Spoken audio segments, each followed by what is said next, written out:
Hi all, this is Priyadharshini working as an assistant professor in the Department of Artificial Intelligence and Data Science.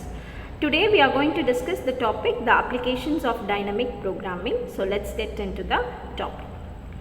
So the dynamic programming, as we all know, it is a general algorithm design technique for solving problems defined by recurrences with overlapping subproblems. Invented by the American mathematician Richard Bellman in the 1950s to solve optimization problems, and later it was assimilated by CS. First we have to know what is programming. So programming is nothing but a planning. So the main idea in dynamic programming would be, first you have to set up a recurrence relation to a solution to a larger instance to solutions of some smaller subproblems or the smaller instances. Next you have to solve the smaller instances first, then solve the smaller instance and then record the solutions in a table. Extract solution to the initial instance from the table. That would be the idea in dynamic programming. So the next one we will see how it works. The dynamic programming works, the algorithm design of dynamic programming involves divide and conquer method for algorithm design. So first is, as we all know, divide. If the input size is too large to deal with within a straightforward manner, then we have to divide the problem into two or more disjoint subproblems. The third is called the conquer. So we have to conquer recursively to solve the subproblems. And the third one will be combine. So we have to take the solutions from the subproblems and merge these solutions into a solution for the original problem. So for divide and conquer, we can take the example merge sort. So as we all previously know, how does the merge sort works. So subproblems are all independent and all are different. So now see what is dynamic programming. So dynamic programming is a way of improving on inefficient divide and conquer algorithms. By inefficient we mean that the same recursive call is made over and over. If the same subproblem is solved several times, we can use tables to store result of a subproblem. The first time it is computed and thus never have to recompute it again.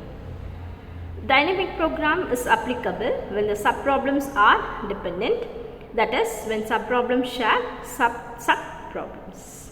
So let's see what is the difference between dynamic programming and divide and conquer.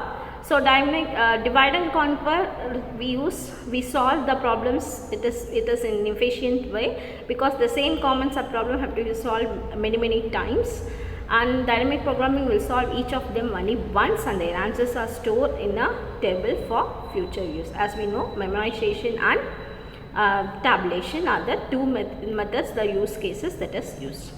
Now let's see what are the elements of dynamic programming. So dynamic programming is a way of improving on inefficient divide and conquer algorithms. By inefficient we mean that the same recursive call is made over and over again. If same subproblem is solved several times, we can use table to store the result of a subproblem. The first time it is computed and thus never have to recompute it again. So dynamic programming is applicable when the subproblems are dependent, that is when subproblems share subproblems. Dynamic programming works on a principle of optimality.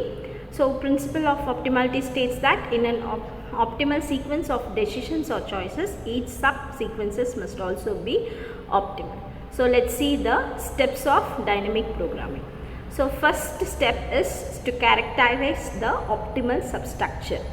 Then we have to recursively define the value of an optimal solution. Then we have to compute the value bottom up, since tabulation method is used. We all know tabulation is bottom up approach. If needed, we have to construct an optimal solution.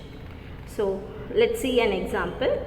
So we'll see an example taking a Fibonacci series. So Fibonacci series, recall the definition of the Fibonacci series. F of n is equal to f of n minus 1 plus f of n minus 2. f of 0 is equal to 0 and f of 1 is equal to 1 are the initial conditions. Now we have to compute the nth Fibonacci number recursively, that is top down approach. So here is an example with the figure. So we all know f of n is equal to f of n minus 1 plus f of n minus 2. So this is how, when using dynamic programming, we can compute the result within a minimal time. So the examples that use dynamic programming may be knapsack, shortest path, matrix chain, multiplication. Thank you.